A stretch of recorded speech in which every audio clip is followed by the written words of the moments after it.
So, what are some of those experiences? Actually, if I could, let me start with a little bit of history because I had a demarcation place in counseling. I dealt with some of those severely damaged people from molestation or rape, and in psychology, it states that these people can actually never get help. And whether it's from a secular perspective or even from a religious or pastoral care, the concept of forgiveness is absolutely necessary in helping someone that is damaged mentally, emotionally, seemingly beyond repair.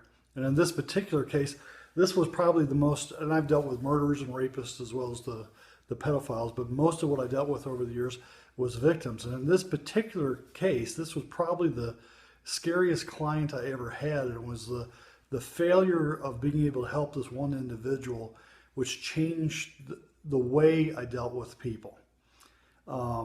He was 5'0", weighed maybe 100 pounds wet. And yet, though I've dealt with murders, I actually interviewed people on death row, dealt with rapists, the most violent people you can possibly imagine. This person scared me more than anyone else. The reason he came into counseling was that he said he heard voices. The voices were telling him to go and kill people. And this is the first person I actually felt that he would respond to these voices. I actually feared that when he left my office that I would actually read about this person in the papers.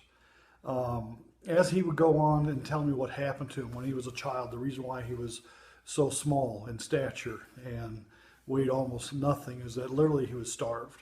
That the way he was raised was his parents involved he and his sister into sex parties that they would have, and how he was subject to being violated and raped over and over again. The mother eventually went insane herself. The father would starve the children as part of punishment. He was regularly tortured in many different ways in these sex parties. And this went on year after year after year until the state finally intervened and removed him from the father's possession and put him into foster homes, where he then experienced the same abuse being repeated over and over and over again, now in foster homes. And so when he came to see me, he was overwhelmed with the voices telling him to go kill people.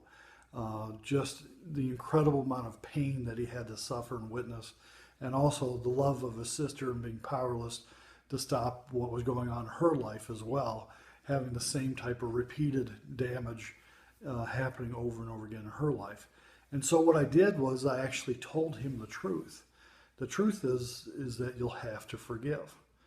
And though that's a true statement, again, any counselor would understand that's the goal, is to get this person to the place of forgiveness. It was the wrong thing to say.